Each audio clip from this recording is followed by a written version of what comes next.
Effie took out Lauren. Brayden got up on a stand and handled his like a G. But what's next for Effie and Brayden in season 3? What's good, y'all? It's your good sis Erica Vane coming to you again with another Power Book 2 Ghost video. In this video, we are looking ahead at season 3, but specifically at Effie and Brayden to discuss what we can probably expect from them next season. What are some of the storylines that will continue that was sparked off in season 2? So without further ado, let's go ahead and get into it. Okay, so we're gonna start off with Brayden, because while we see at the end of season 2 Brayden is moving out of the dorms, his father is pulling him out of school, he has to go and work at the hedge fund, but Brayden is still very much so about the game, about this life, and he made that very clear when he got up on the stand and took all of the heat, the weight for course correct, completely exonerating Tariq, getting his case thrown out in the process of basically humiliating his Weston family name. Now this is definitely a very, very high moment for Brayden,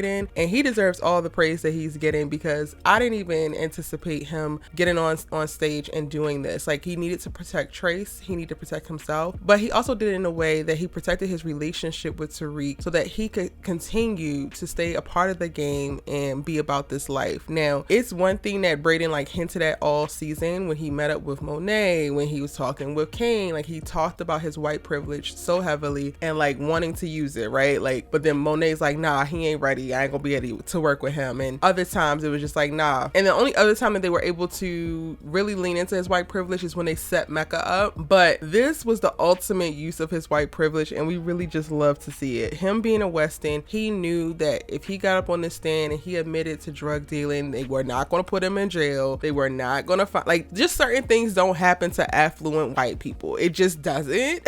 And the system is set up to be that way. And I love that Brayden was able to play the system. Now, my only concern with Brayden moving forward into season 3 is that he is very much so aware of what happened to Lauren, or at least he has an inkling as to what was going to happen to Lauren when Effie popped up and took Lauren out of Brayden's custody before he could give her the money and let her run off on her own. Now, this isn't something that he actually communicates to Tariq, and I think that regardless of how loyal he was on the stand, I think that this is definitely going to be a big part of like conflict for these two moving forward, because I don't think that Tariq is going to let this whole Lauren dying thing just die. Honestly, I think he's going to try to get to the bottom of what happened. He wants to try to figure it out, and both Brayden and Effie are keeping the secret, and Kane, because actually Kane doesn't know the specifics of what happened unless Effie and him was pillow talking, and you know, she told him. I got a video about Effie and Kane because I believe that they have a previous relationship, so if you haven't seen it, go ahead and watch it. I'll link it in the cards above in the description box down below. But anywho, Kane has an idea because he told Brayden to get rid of her, but he doesn't know the specifics, right? So those three people know. Tariq does not know, but Tariq is definitely going to wind up finding out, and I think that this is going to cause a strain within Tariq and Brayden's relationship. Now, I'm hoping that it doesn't make too big of like a mess for them, because I do think that with Brayden getting on the stand and completely owning up to everything and putting it all on his back was definitely one of the most loyal moves that you could possibly do. And when it comes to the whole Lauren thing, he was caught between a rock and a hard place, because he literally was given the option to kill Lauren or he would be killed by Kane. So what would you do? Like, Tariq would have definitely gone ahead and made it happen. Of course, like if he wasn't the one in love with Lauren, it would have been a no-brainer for him. It's do or die. It's killed or be killed in this game, and that is what Brayden was facing. I'm hoping that Effie gets most of the bulk of the blame for the whole Lauren situation, and Tariq can get to a place of forgiving Brayden quickly, because Brayden is still going to be of really great use. Now, it's interesting to think about how Tariq is going to resurrect his empire, because course correct is dead, so he's going to literally have to start over. But by the end of the season, we see that he is still tied to Monet and the Tejadas, because Monet kills Mecca before Tariq can get the $2 million that Mecca was supposedly setting up for him in an offshore account. Then Tariq says, yeah, you know, I guess we're stuck together, or we're linked together, at least until, you know, we can get some more money. I think that Tariq needs Brayden more than we even understood, but I became very clear once Brayden got onto the stand. Like, I don't know if Tariq would have been as successful in his drug business had he not had Brayden as a partner and little gopher at times.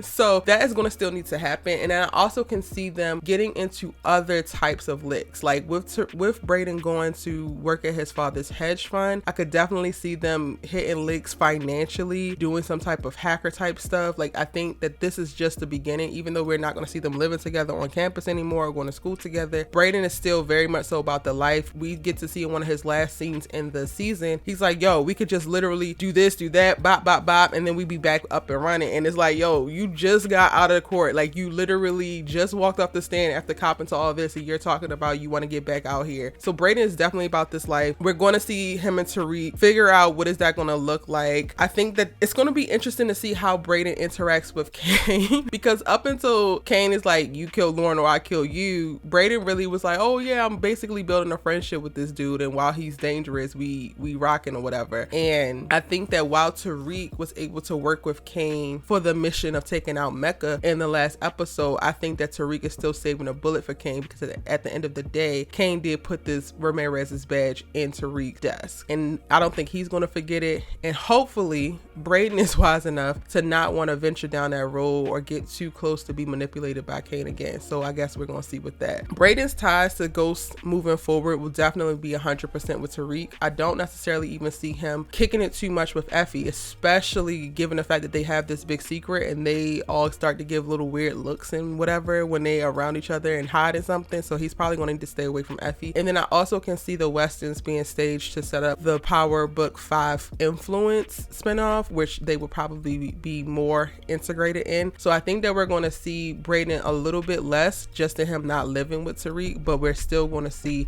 them functioning as partners because at least at the start of season 3, they're going to be more solid than ever. Tariq is going to have hella respect for what Brayden did for him and how Brayden sacrificed himself. And up until the point that he finds out about Lauren, they really not going to have any static. Now on to EFFIE, because sis needs all the smoke.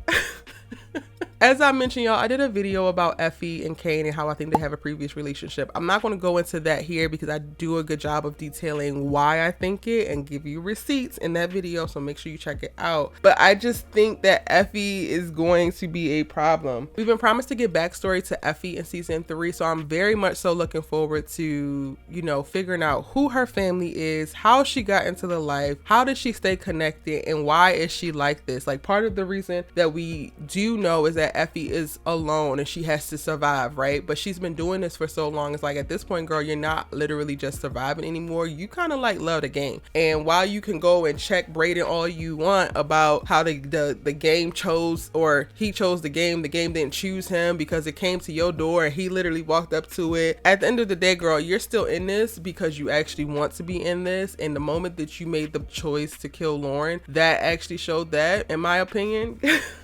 I'm still struggling with the fact that Ev is still alive, y'all, but Lauren is dead. I know that Lauren wore a wire, but she really did not know. Ev was just out here running his damn mouth, but whatever. I just feel sorry for sis because Tariq is going to lose it. And while we got more information about EFFIE this season, like little bits, they literally spoon fed us different things about EFFIE. She is still so much of like an enigma. She still has so many secrets. She's still like, it's very confusing. There's going to be so much conflict coming by way of the EFFIE storyline, and that Tariq, once he first of all, he's in this relationship with her. They're going to be going strong going into season 3, and she's holding on to the fact that she took out Lauren. Tariq is going to find out about that. It's going to be a problem.